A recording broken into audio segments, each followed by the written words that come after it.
golden age in America, and instead I got here just in time for Donald Trump's America. That's like buying tickets to Beyonce, and instead it's Donald Trump.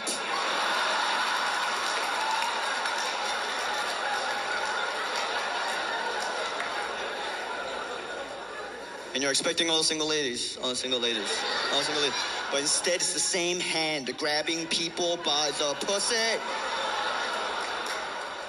Single or married, it doesn't matter. Coming for Yeah, I moved straight to New York City. Another dream come true for me, moving to New York City as a stand-up comedian. New York City is like the Mecca. That's like, you can do like 10 shows a night, easy. All my comedy heroes came from New York City. There's a real creative energy there. I've been lucky to live in a few cities in my life. I used to live in Johor Bahru, Malaysia. I used to live in Singapore. I used to live in Melbourne, Australia. New York City is the only city I've lived in where people fight subway trains and win.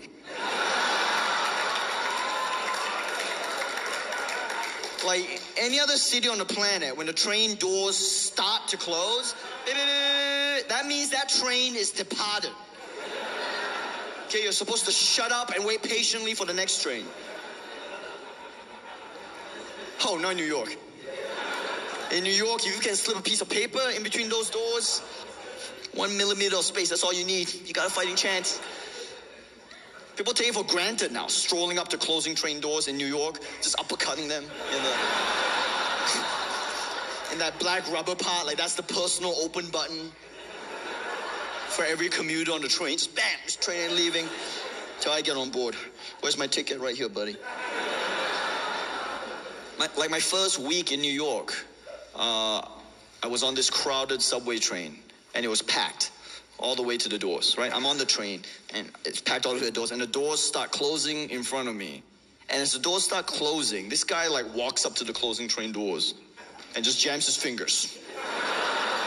Just right into the door, no regard for his limbs or appendages. Like his need to get on this train exceeded his need to grip things. He did a cost-benefit analysis in his head. And he was like, you know what? This is overrated, right? Who needs this motion? Who needs this point of articulation, right? Let's get on this train, my life will be perfect. So it just creates enough of a gap to start fighting. And he fights this train for 8 seconds. He just fights it to a stalemate. Okay, it's a judge's decision.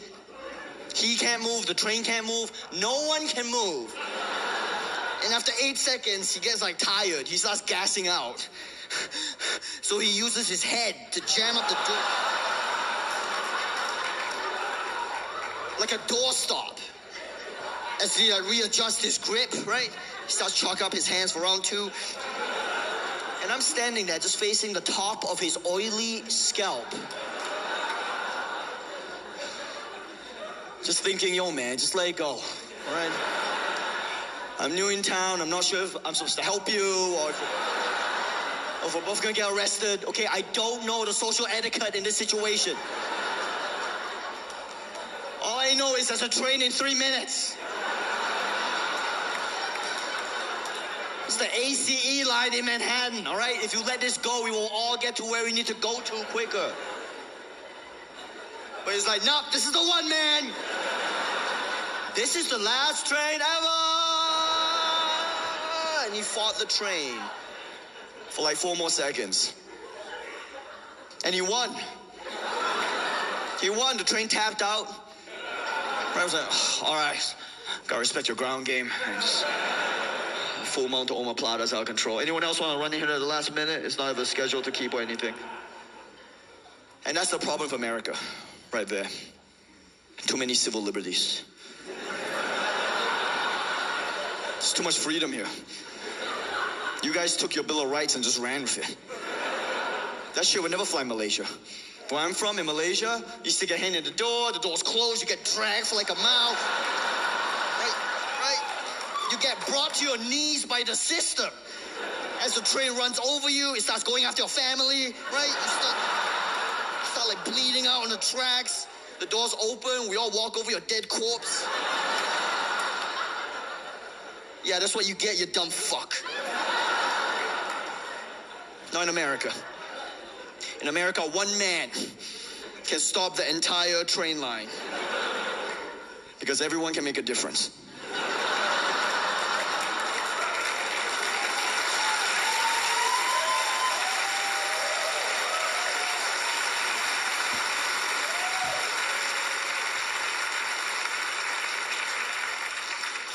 Yeah. Yeah, it's been great living in America. Yeah, New York City, it's a great city, but by any objective measure, it's just barbaric, right? If you compare to other cities, like if you go to Japan, any city in Japan. Anyone here been to Japan? By any chance? Yeah, Japan's like awesome, right? It's like the future.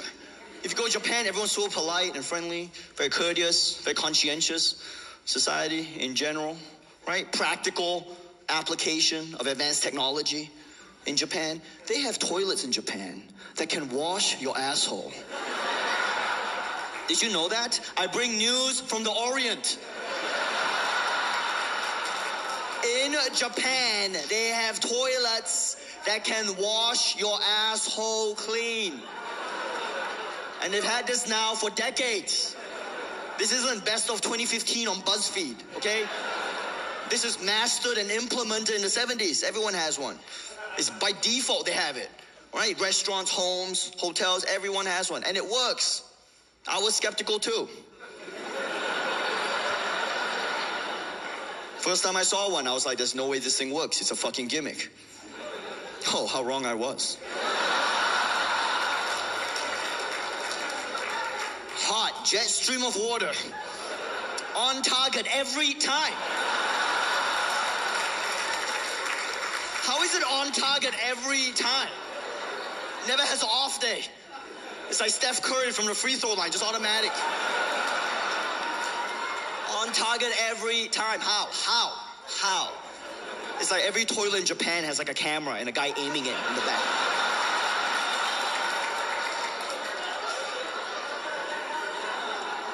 He's the same guy who carries your luggage up to a hotel room.